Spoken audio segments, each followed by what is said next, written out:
Ask any NHL fan and they'll tell you one of their favorite things to do is put on their favorite team's jersey and then go watch them play on the road. So today we're asking the big question: who has the NHL's best traveling fan base? Hey everybody, welcome into Clearing the Benches, your one-stop shop for hockey content. If you go ahead and hit your subscription button right now, you'll be sure to be in on all of our future videos.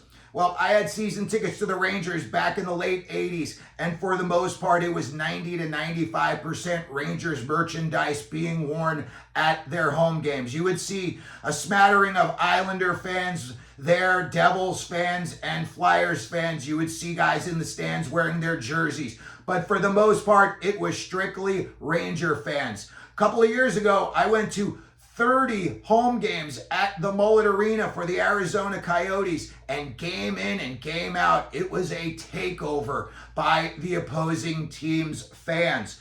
The first group that I'm going to look at is the original 6 teams' fan bases. They've been around the longest, so they've probably got numbers-wise the most fans. You know, you're talking, you've had fans for upwards of like 85, 90, 100 years.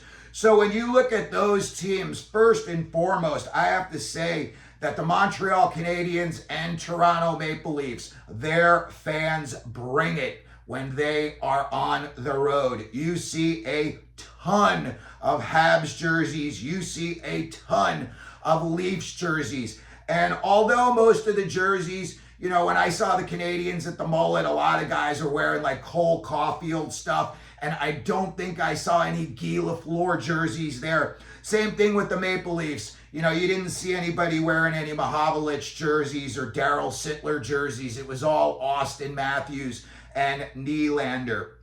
The Rangers, their fan base travels well. However, I would say around 2005, let's say, I started to see a serious decline in the amount of Ranger fans I would see at the games. Every time the Rangers would come on a West Coast swing, I would see them in San Jose, Anaheim, and Los Angeles. And I don't know what happened, but around 2005, it just kind of started to tail off. You used to see tons of Rangers jerseys at those games. And like I said, I'm not really sure what happened. You know, you still saw a lot, but it was not nearly as much as it once was. When I was at the Mullet Arena this past couple of years, you know, the Coyotes fans, they just didn't really have much of a fan base. You know, the ones that were, they were pretty, you know, rabid fans. But again, every game, even like Columbus and Anaheim, it would be 50-50 opposing teams' fans. And again, when I look at some of the, you know, teams that would come in, Boston, the Rangers, Detroit, Chicago, you saw a lot of fans, but it wasn't as much as Montreal and Toronto.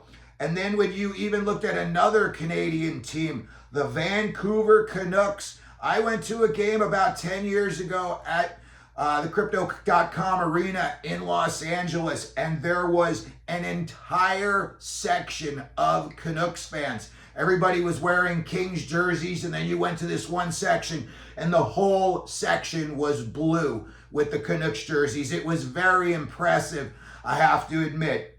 When I was at the games recently, I know that I'm talking about, you know, a smaller fan base in the Coyotes, and it would be easy for them to be taken over by the opposing team's fans. But the sheer volume of some of these teams' fans versus the volume that came out for other teams was impressive.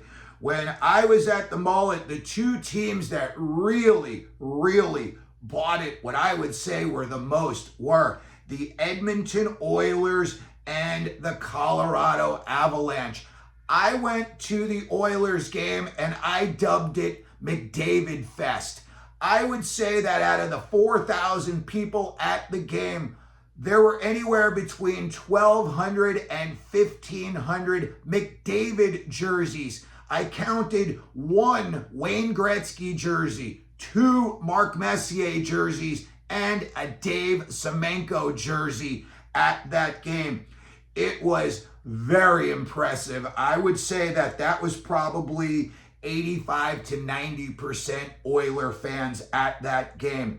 Same thing with the Colorado Avalanche. I saw them play twice at the Mullet, and the first time I looked around and I just thought, are we at a Colorado home game? And I thought, all right, maybe it's just a one-off, everybody's coming. The next season, again, Colorado fans were there in mass. I was very, very impressed with the amount of fans that they had. You see all kinds of teams bringing out their fans. Vegas had a lot of fans, and I would say Vegas probably had the most colorful fans. People were just doing like goofball stuff. Everybody had their LeMay jerseys. Saw a lot of guys with, big wigs and, just people doing very Vegas style stuff at the game. And it was very, very fun.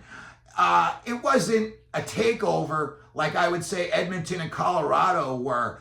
Even the New York Rangers at the Mullet, it was probably 60-40, maybe like 70-30, but it was not what the Oilers and the Avalanche did. That is for sure.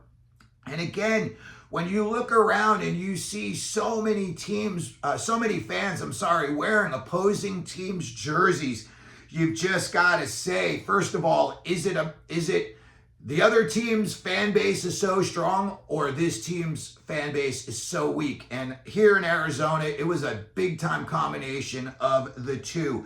Another team that I saw, their fans bought it big time. And I have to admit, I was a little bit surprised.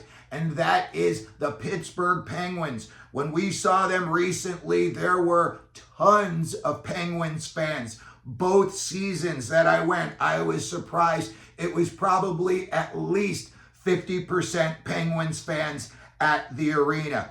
So that's going to do it for the video today. I just wanted to take a little quick look at NHL fan bases and ask you the question, what fan base travels the best?